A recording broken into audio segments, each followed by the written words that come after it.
Kalau kita amati para profesor Melayu Malaysia yang menamakan dirinya pejuang bahasa Melayu, banyak sekali yang nenek moyangnya berasal dari Indonesia. Misalnya saja Awang Sarian yang jelas keturunan Jawa, atau Rais Yatim yang jelas orang Minang. Mereka bukanlah berasal dari suku Melayu, tapi sok paling Melayu. Sama seperti puluhan profesor Melayu Malaysia yang lain, mereka menganggap Nusantara ini sebagai alam Melayu. Indonesia ini adalah alam Melayu. Kita berusaha memahami kenapa halusinasi seperti itu terjadi. Kenapa kaum Melayu Malaysia sangat terobsesi memiliki Nusantara yang luas, walau sebatas dalam ilusi atau dongeng?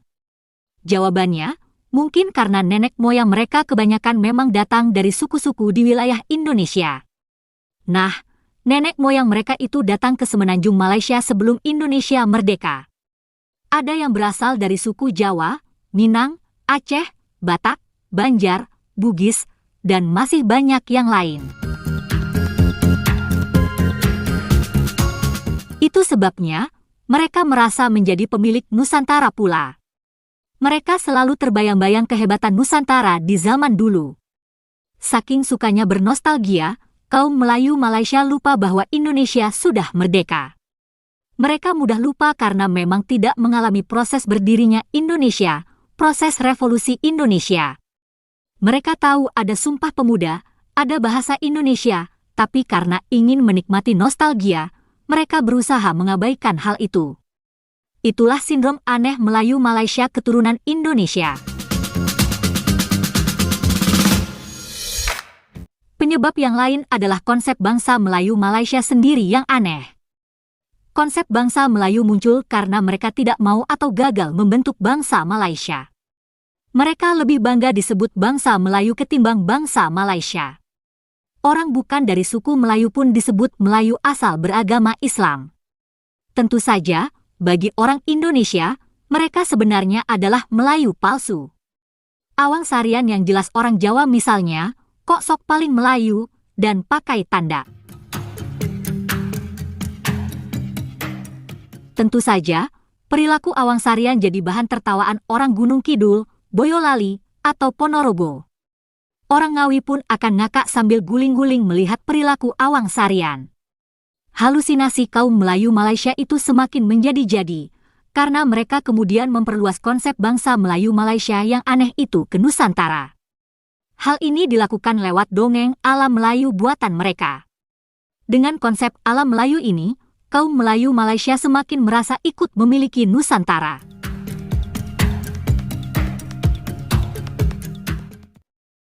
Konsep ala Melayu amat dibangga-banggakan kaum Melayu Malaysia, karena amat berguna untuk menaikkan harkat martabat Melayu Malaysia, walau hanya dalam ilusi. Dalam bahasa sehari-hari, konsep ala Melayu ini sering dimunculkan dengan slogan serumpan-serumpun. Banyak sekali manfaat konsep ala Melayu bagi kaum Melayu Malaysia. Di antaranya, kaum Melayu Malaysia merasa jadi bangsa besar dan hebat yang bisa menandingi kaum Cina dan India di negaranya.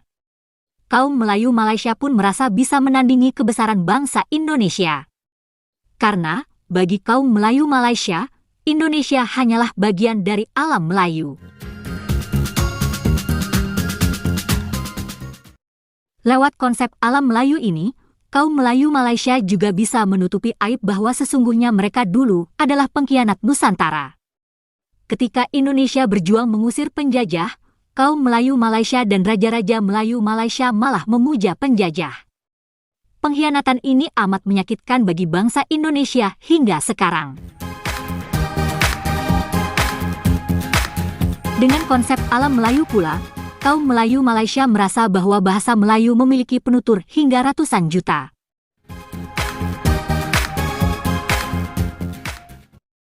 Nah, setelah bahasa Indonesia masuk UNESCO, kaum Melayu Malaysia tentu pening.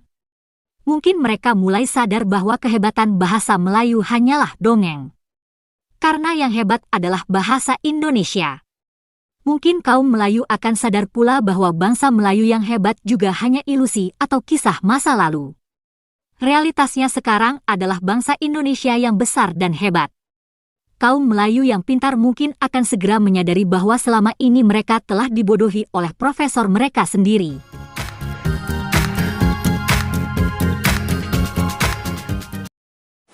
Hai guys, jumpa lagi. Kali ini kita akan membahas konsep alam Melayu. Konsep alam Melayu yang dibanggakan kaum Melayu Malaysia sebenarnya hanya menjiplak konsep Austronesia. Jadi konsep Austronesia diganti namanya menjadi alam Melayu. Tapi konsep ini kemudian dikembangkan kemana-mana dan terkesan hanya untuk kepentingan propaganda kaum Melayu Malaysia. Lihat pula kaum Melayu Malaysia sulit mencari identitas sehingga harus menarik-narik sejarah dan budaya dari wilayah di luar Malaysia. Yuk kita simak video berikut ini.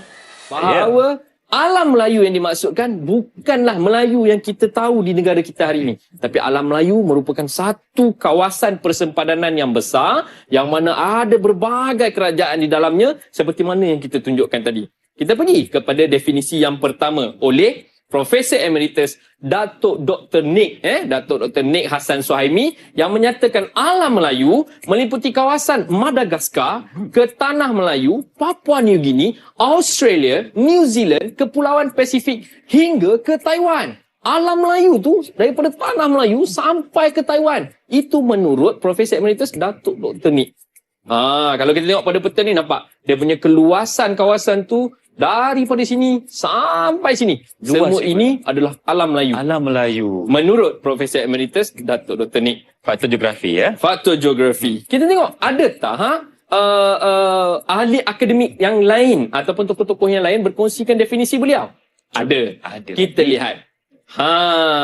Menurut Abdul Hadi Haji Hassan, merupakan salah seorang ahli akademik, dia kata alam Melayu merupakan satu lingkungan geografi yang luas, meliputi kepulauan Melayu sehingga ke selatan Thailand. Itu Abdul Hadi kata.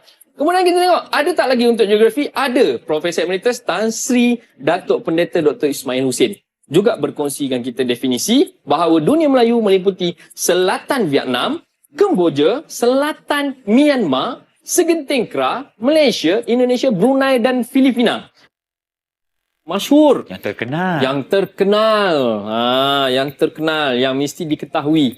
Kerana mereka ni merupakan pemain-pemain yang besar di dalam persejarahan alam Melayu secara tinggalannya. Jadi pada akhir segmen ini kita mengharapkan bahawa murid di atas talian dan murid yang sedang menonton di rumah boleh memerihalkan kerajaan alam Melayu yang masyhur. Baik, kita mulakan dengan kerajaan yang pertama. Kalau kita lihat pada garis masa tadi, Funan antara yang paling awal, yang paling panjang hayat dia. Jadi Funan ni di mana?